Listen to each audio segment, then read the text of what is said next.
Sir ये मैंने एक छोटी सी झलक दिखाई है कि इस मुल्क में प्रॉब्लम ये है कि हमने खुद पैसे इकट्ठे नहीं करने और बाहर से जाके कर्ज लेना है, और अब जो कर्ज देने वाले हैं उन्होंने भी कह दिया जी कि बस शुक्रिया, अस्सलाम वालेकुम। बिल्कुल।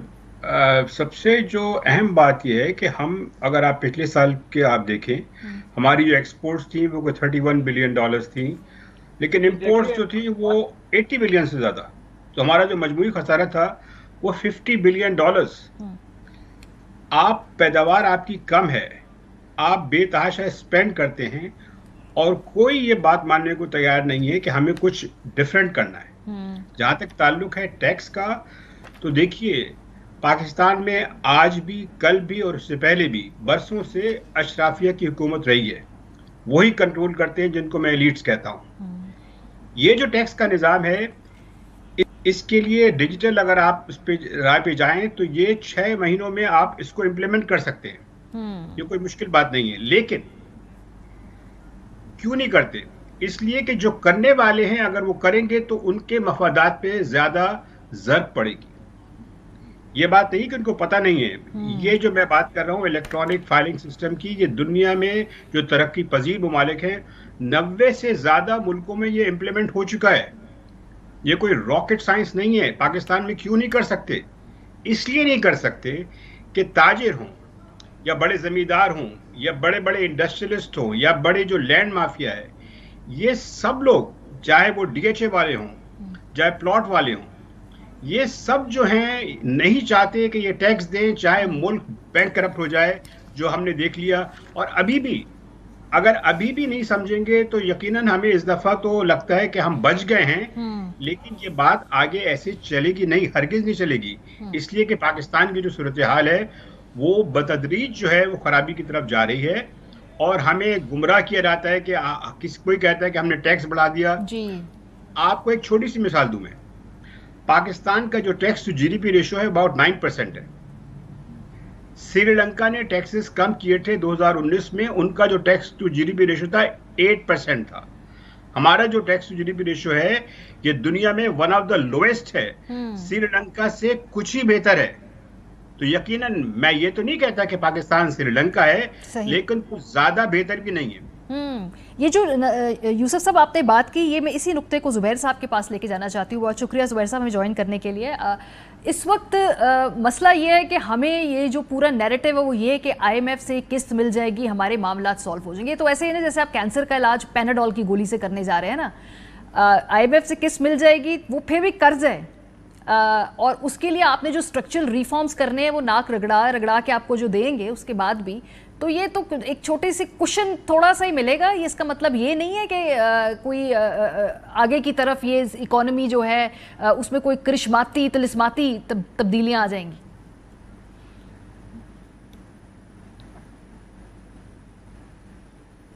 जी जुबैर साहब। मारिया शुक्रिया। मैं बहुत दूर बैठा हूँ, यहाँ से शायद कनेक्शन भी ठीक नहीं होगी, लेकिन मैं जल्दी से बात करता हूँ। देखिए ये बार बार हमारे मुल्क में यही हो रहा है कि जब हमारा एक बहुत बड़ा फाइनेंसिंग गैप बनता है, हम सिर्फ उसको कर्जों से भरते हैं और समझते हैं कि हमारा मसला हल हो। आप ये याद रखिए कि जो आप ये सोचिए कि एक पानी की टैंकी में जो सुराख है वो तो नहीं बंद कर रहे हैं हम उसमें सिर्फ और पानी डाल रहे हैं और कर्जे डाल रहे हैं, और वो इसी तरह जो हमारी गलत पॉलिसियां हैं उसकी वजह से जो भी फॉरेन एक्सचेंज आएगा वो फिर निकल जाएगा। बात यह है कि इस वक्त हमारी कोई भी पॉलिसी जो हमारे मैक्रो इकोनॉमिक्स के बुनियादी असूल है उसके मुताबिक नहीं चल रही।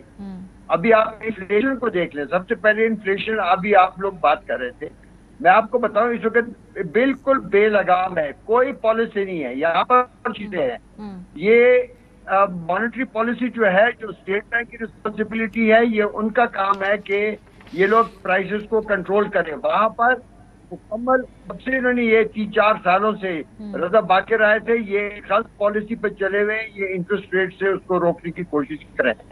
दूसरी तरफ जो उसकी मनी सप्लाई जो बढ़ रही है तेजी से, उसको कंट्रोल करने की कोई भी हिम्मत कोई नहीं कर रहा, और उसकी वजह है हमारे बजट का खसारा।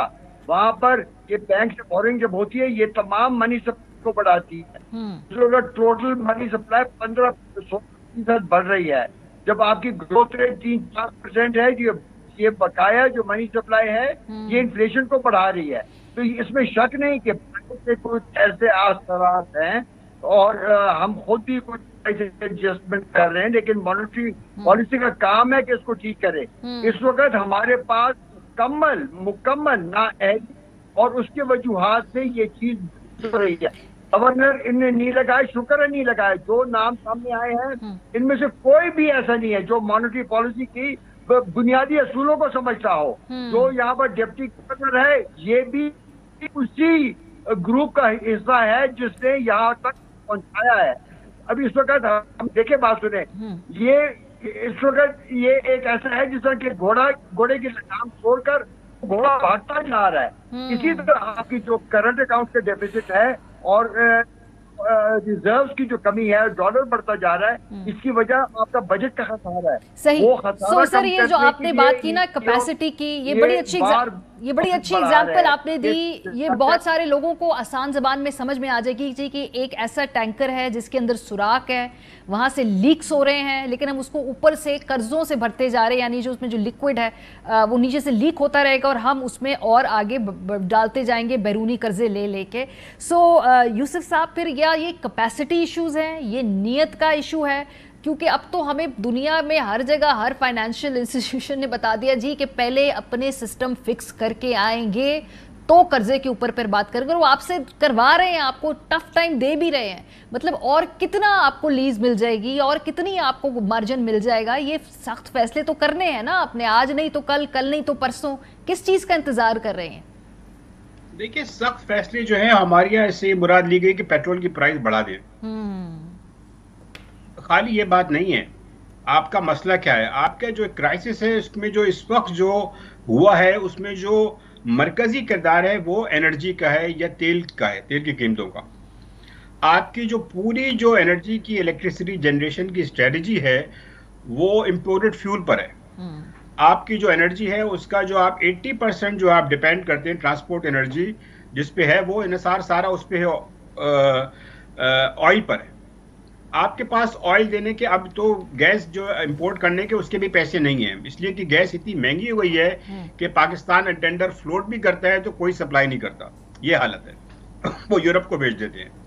तो इस सूरत हाल में जितनी संगीनी है उसमें हुकूमत को चाहिए कि बजाय इसके कि हमें तसल्लियां दे कि भाई 1 बिलियन वहां से आ जाएगा, 2 बिलियन यहाँ से आ जाएगा और फिर इंशाल्लाह हमने इंपोर्ट को कम कर दिया और सब ठीक हो जाएगा, ये इतनी बात आसान नहीं है। इतनी आसानी से कंट्रोल नहीं होगा। आपने इंपोर्ट पे पाबंदी अभी लगा दी, आप सितंबर में उठा देंगे, उसके बाद क्या होगा? वो फिर चढ़ जाएंगे।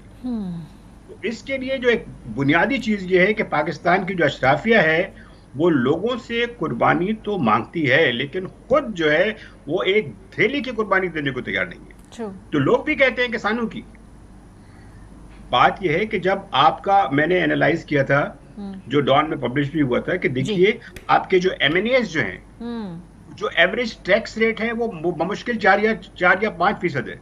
मतलब वो अपनी आमदनी का 4 या 5% जो है सिर्फ टैक्स देते हैं। तो जब ये हालत हो और जो 80% अवाम है वो सेल्स टैक्स भी दें, बिजली के जो बिल है उसमें भी टैक्स होता है, हर चीज पे टैक्स होता है, वो देते रहें, लेकिन जो ताकतवर तबके हैं वो अपनी जो बड़े बड़े प्लॉट बेचे उस पर टैक्स नहीं देते। उसकी जो रेंटल इनकम आती, जो कॉस्मेटिक चेंज आया है इस बजट में, वो भी कॉस्मेटिक था इसलिए कि मार्केट वैल्यू पे नहीं होगा। उसके लिए फिर जो है वर्ल्ड बैंक ने भी कहा है, अभी भी हमने जो सुपर टैक्स लगाया था वो भी IMF ने जब इंसिस्ट किया कि नहीं आपका जो खसारा बहुत ज्यादा है आप करें, तो हम एंटिसिपेट ही करते। जब उन्होंने पुश किया, हमें लिटरली धक्के दिए कि नहीं ये तो ऐसे काम नहीं चलेगा, जब हमने किया उसके बाद अभी रिसेंटली देखिए क्राइसिस कब से चल रहा है। यूसुफ साहब, और वो जो टैक्स लगा है ना, वो मैंने बात भी की एक्चुअली, जिन पे सुपर टैक्स लगा है, तो मैंने कहा कि क्या ये अवाम की जेबों से आप बाद में वसूल करेंगे? आपको पता है क्या जवाब आया? उन्होंने कहा 100%। क्यों नहीं करेंगे हम? तो अगले उसमें वो हमारी जेबों से ही निकलेगा। जब आपका सारा निजाम इतना डिस्टॉर्टेड है, जो बुनियादी सूल टैक्सेस का, जो मैं आपको बल्कि शादी जमाने बताऊं, टैक्स रेट जो है वो लो होने चाहिए। ठीक है। और इसका सिस्टम ऐसा होना चाहिए कि जो टैक्स मशीनरी है वो लोगों को हैरास न कर सके। बिल्कुल। और सर टैक्स का जो नेट है उसको बढ़ाएं बजाय इसके कि सैलरी तबके के ऊपर दोबारा टैक्स लगाते जाइए। सारा बोझ जो है सैलरी तबके बिल्कुल। और ये जो अब जो टैक्स नहीं लगेंगे कॉर्पोरेशन से उस पर डाल दिया, ये उनसे लेंगे, उनके पास ऑलरेडी वो जो टैक्स दे रहे हैं, ये बदबख्ती उनकी आएगी जी, उनको मजीद टैक्स देना पड़ेगा। अहम तरीन खबरें अब एक क्लिक की दूरी पर। आपके पसंदीदा टॉक शोज हों या अहम मुल्की या गैर मुल्की शख्सियात की न्यूज कॉन्फ्रेंसेस, हर लम्हा बाखबर रहने के लिए सब्सक्राइब करें हमारा YouTube चैनल। मौसम की सूरत हाल हो या खेल के मैदान से खबरें, अपने मोबाइल फोन से मुल्की और बैनुल-अक़वामी अहम खबरों तक रसाई के लिए डाउनलोड कीजिए मोबाइल ऐप। बावसूख ज़राए से मुसद्दिका खबरों, तज्ज़ियों और तबसरों से मुस्तफीद होने के लिए विजिट कीजिए पाकिस्तान की सबसे बड़ी न्यूज वेबसाइट www.arYnews.tv। इन सब के अलावा पाकिस्तान का सबसे बड़ा फेसबुक पेज हो, सबसे बड़ा न्यूज इंस्टाग्राम अकाउंट या फिर ट्विटर, ARY न्यूज पहुंचा रहा है खबरें सबसे पहले आप तक, ताकि आप रहें हर लम्हा बाखबर।